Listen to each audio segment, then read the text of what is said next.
warahmatullahi wabarakatuh. Perkenalkan, nama saya Intan Permatasari. Saya dari kelas Manajemen 22AB dengan NPM 234-11006. Di sini saya akan menjelaskan sedikit tentang stakeholder. Stakeholder dikelompokkan menjadi dua, yaitu stakeholder internal dan eksternal. Kemudian stakeholder internal meliputi organisasi, industri IT sendiri, pemegang saham, pemilik bisnis, dan para karyawan. Sedangkan stakeholder eksternal meliputi konsumen, supplier pesaing, investor, pemerintah. Sebuah komunitas lokal di suatu daerah, media, masyarakat secara umum, dan lain-lain dalam hal menyeimbangkan peran dan hubungan antara stakeholder. Maka perusahaan harus memiliki tanggung jawab sosial atau yang biasa dikenal dengan istilah SR, Corporate Social Responsibility, kepada para stakeholdernya jika menginginkan perusahaannya terus beroperasi dalam jangka waktu yang panjang, terlebih lagi dalam hal memaksimalkan keuntungan. Saya akan menjelaskan tentang tuntutan stakeholder.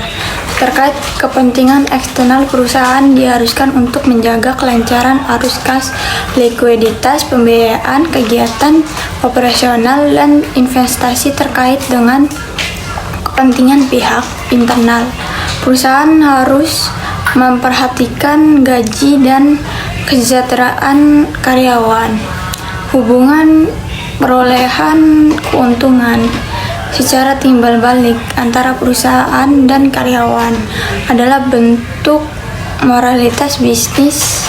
Yang kedua itu tanggung jawab sosial kepada supplier.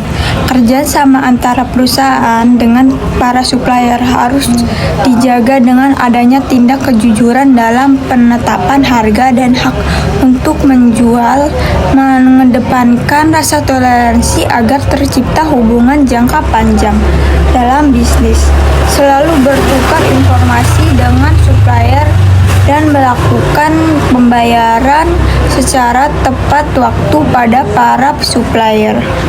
Yang ketiga itu tanggung jawab sosial pemegang saham. Perusahaan harus melibatkan pemegang saham investor dalam pembuatan sebuah keputusan di perusahaan, karena perusahaan memiliki tanggung jawab berkaitan dengan kepuasan investor, dan semua keputusan yang diambil oleh perusahaan adalah demi kepentingan investor.